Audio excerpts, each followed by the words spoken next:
भक्तजनों, जय माता दी। सभी भक्तजनों का आध्यात्मिक भक्ति ज्ञान चैनल में बहुत बहुत स्वागत है, हार्दिक अभिनंदन है।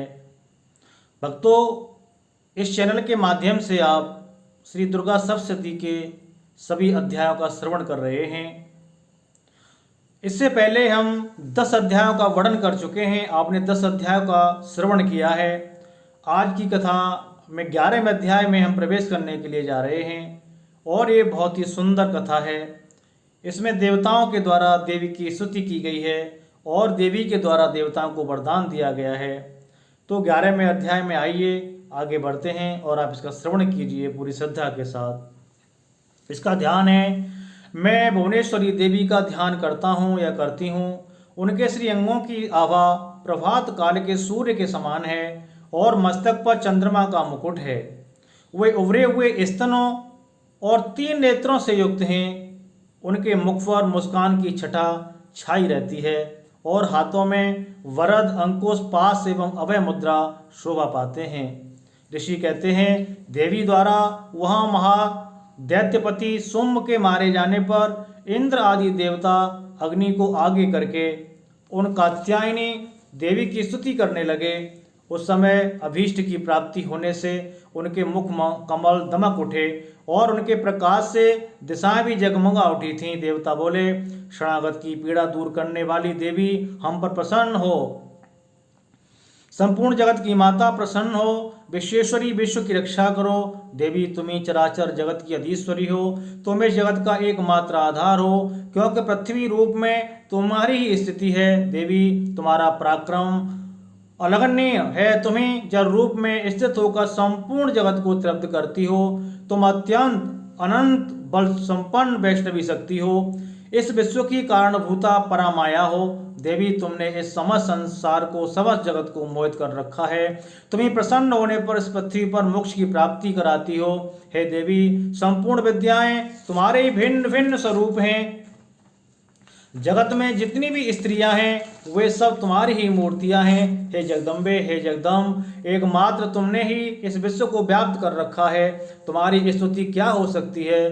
तुम तो स्तवन करने योग्य पदार्थों से परे एवं परावाणी हो। जब तुम सर्वस्वरूपा देवी, स्वर्ग तथा मोक्ष प्रदान करने वाली हो, तब इसी रूप में तुम्हारी स्तुति हो गई।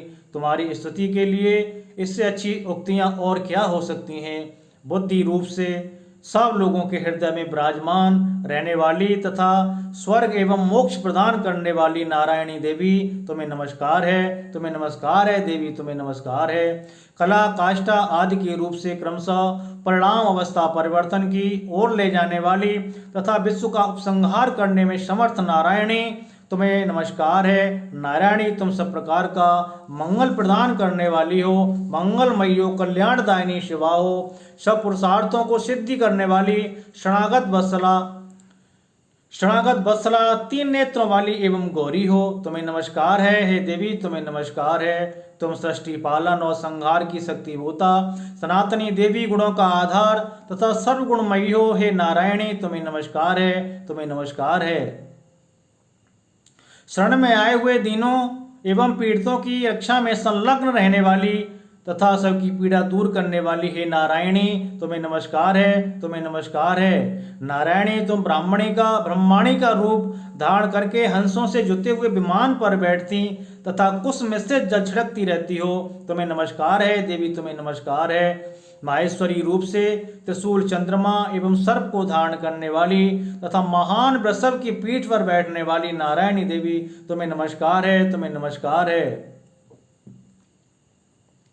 मोरों और मुर्गों से घिरी रहने वाली तथा महाशक्ति धारण करने वाली कौमारी रूप धारणे निष्पापे नारायणी, तुम्हें नमस्कार है। शंख, चक्र, गदा और शारंग धनुरूप अत्यंत उत्तम आयुधों को धारण करने वाली वैष्णवी शक्ति रूपा नारायणी, तुम प्रसन्न हो। हे देवी, तुम प्रसन्न हो। तुम्हें नमस्कार है देवी, तुम्हें नमस्कार है। हाथों में भयानक महाचक्र लिए और दानों पर धरती को उठाए, 12 ही रूप धारणे कल्याणमयी नारायणी तुम्हें नमस्कार है। हे देवी तुम्हें नमस्कार है। भयंकर नरसिंह रूप से दैत्यों के वध के लिए उद्योग करने वाली तथा त्रिभुवन की रक्षा में संलग्न रहने वाली हे नारायणी, हे देवी तुम्हें नमस्कार है, तुम्हें नमस्कार है। मस्तक पर किरीट और हाथ में महावज्र धारण करने वाली, सहस्त्र नेत्रों के कारण उद्दीप दिखाई देने वाली और बत्तासुर के प्राणों का हरण करने वाली इंद्र शक्ति रूपा नारायणी, हे देवी तुम्हें नमस्कार है। शिवदूती रूप से दैत्यों की महती सेना का संहार करने वाली, भयंकर रूप धारण तथा विराट गर्जना करने वाली नारायणी तुम्हें नमस्कार है। दाढ़ों के कारण विकराल मुख वाली, मुंड माला से विभूषित मुंड मर्दिनी चामुंडा रूपा हे नारायणी तुम्हें नमस्कार है। पृथ्वी लज्जा महाविद्या श्रद्धा पुष्टि स्वधा ध्रुवा महारात्रि तथा माँ अविद्या रूपा नारायणी तुम्हें नमस्कार है। माँ तुम्हें नमस्कार है। मेधा सरस्वती पराश्रेष्ठा भूति ऐश्वर्य रूपा भाब्रई भूरे रंग की अथवा पार्वती, तामसी महाकाली नियता संयम परायणा तथा ईसा सबकी अधीश्वरी, हे रूपणी नारायणी तुम्हें नमस्कार है। सर्वस्वरूपा सर्वेश्वरी तथा सब प्रकार की शक्तियों से संपन्न दिव्य रूपा दुर्गे देवी, सब भयों से हमारी रक्षा करो तुम्हें नमस्कार है। कात्यायनी यह तीन लोचनों से विभूषित तुम्हारा सौम्य मुख सब प्रकार के भयों से हमारी रक्षा करे तुम्हें नमस्कार है। भद्रकाली ज्वालाओं के कारण विकराल प्रतीत होने वाला, अत्यंत भयंकर और समस्त असुरों का संहार करने वाला तुम्हारा त्रिशूल भय से हमें बचावे तुम्हें नमस्कार है। देवी तुम्हें नमस्कार है। देवी जो अपनी ध्वनि से संपूर्ण जगत को व्याप्त करके दैत्यों के तेज नष्ट किए देता है, वह तुम्हारा घंटा हम लोगों की पापों से उसी प्रकार रक्षा करे जैसे माता अपने पुत्रों की बुरे कर्मों से रक्षा करती है। चंडिके तुम्हारे हाथ में सुशोभित खड़ग जो असुरों के रक्त और चर्बी से चर्चित है, हमारा मंगल करे हम तुम्हें नमस्कार करते हैं। हे देवी तुम प्रसन्न होने पर सब रोगों को नष्ट कर देती हो और कुपित होने पर मनोवांछित सभी मनोकामनाओं का नाश कर देती हो। जो लोग तुम्हारी शरण में जा चुके हैं उन पर विपत्ति तो कभी आती ही नहीं है। तुम्हारी शरण में गए हुए मनुष्य दूसरों को शरण देने वाले हो जाते हैं। हे देवी अंबिके तुमने अपने स्वरूप को अनेक भागों में विभक्त करके नाना प्रकार के रूपों से जो इस समय इन धर्मद्रोही महादैत्यों का संहार किया है, वह सब दूसरी कौन कर सकती थी। विद्याओं में ज्ञान को प्रकाशित करने वाले शास्त्रों में तथा आदि वाक्यों वेदों में तुम्हारे सिवा और किसका वर्णन है, तथा तुमको छोड़कर दूसरी कौन ऐसी शक्ति है जो इस विश्व को अज्ञान में घोर अंधकार से परिपूर्ण ममता रूपी गड्ढे में निरंतर भटका रही हो। जहाँ राक्षस, जहाँ भयंकर सर्प विष वाले सर्प, जहाँ शत्रु, जहाँ लुटेरों की सेना और जहाँ दावानल हो, वहाँ तथा समुद्र के बीच में भी साथ रहकर तुम विश्व की रक्षा करती हो। विश्वेश्वरी तुम विश्व का पालन करती हो, विश्व रूपा हो इसलिए संपूर्ण विश्व को धारण करती हो। तुम भगवान विश्वनाथ की भी वंदनीय हो। जो लोग भक्ति पूर्वक तुम्हारे सामने मस्तक झुकाते हैं वे संपूर्ण विश्व को आश्रय देने वाले होते हैं। देवी प्रसन्न हो, हे देवी प्रसन्न हो। जैसे इस समय असुरों का वध करके तुमने शीघ्र ही हमारी रक्षा की है, इस समय उसी प्रकार सदा हमारे शत्रुओं के भय से बचाओ। संपूर्ण जगत का पाप नष्ट कर दो और उत्पाद एवं पापों के फलस्वरूप प्राप्त होने वाले महामारी आदि बड़े बड़े उपद्रवों को भी शीघ्र दूर करो। विश्व की पीड़ा दूर करने वाली हे महामाया, हे देवी हम तुम्हारे चरणों पर पड़े हुए हैं, हम पर प्रसन्न हो। हे देवी प्रसन्न हो। त्रिलोक निवासिनियों की पूजनिया हे परमेश्वरी सब लोगों को वरदान दो, हम लोगों को वरदान दो। देवी बोली, हे देवताओं मैं वर देने को तैयार हूँ, तुम्हारे मन में जिसकी इच्छा हो वह वर मांग लो। संसार के लिए उस उपकारक वर को मैं अवश्य दूंगी। देवता बोले, हे सर्वेश्वरी तुम इसी प्रकार तीनों लोकों की समस्त बाधाओं को शांत करो और हमारे शत्रुओं का नाश करती रहो। देवी बोली, देवताओं वैवस्वत मर्मंतर के 28वें युग में शुंभ और निशुंभ नाम के 2 अन्य महादैत्य उत्पन्न होंगे।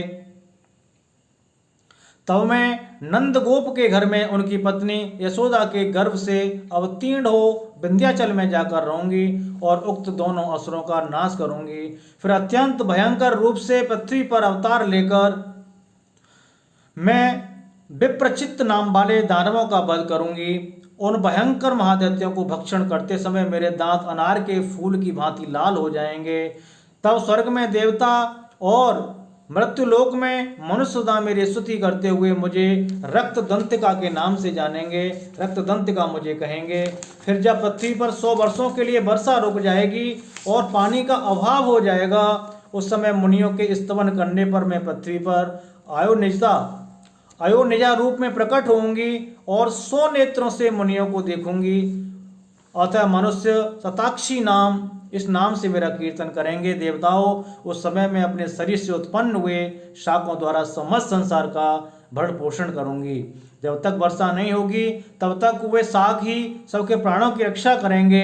ऐसा कहने के कारण पृथ्वी पर शाकंभरी के नाम से मेरी ख्याति होगी।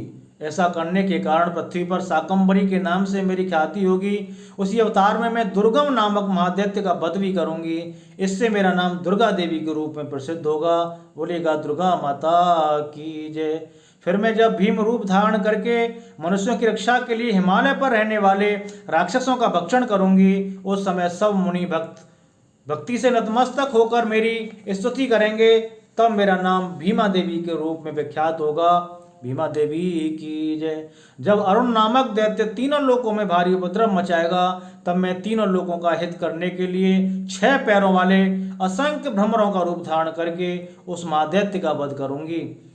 उस समय सब लोग ब्राह्मरी के नाम से चारों ओर मेरी स्तुति करेंगे। इस प्रकार जब जब संसार में दानवी बाधा उत्पन्न होगी, उपस्थिति होगी, तब तब मैं अवतार लेकर शत्रुओं का संहार करूंगी, नाश करूंगी। जय हो महामाया की, आज शक्तियात जन्मा की। जय हो माँ, जय हो। इस प्रकार से भक्तजनों, यह 11वां अध्याय संपूर्ण होता है, ये पूर्ण होता है। और इसके आगे 12वां अध्याय की कथा जानने के लिए आप हमारे चैनल से जुड़े रहिए और ज़्यादा से ज़्यादा हमारे चैनल को सब्सक्राइब कीजिए। और इसके आगे वाले वीडियो में 12वें अध्याय की आप कथा का श्रवण जरूर करेंगे। जय माता दी।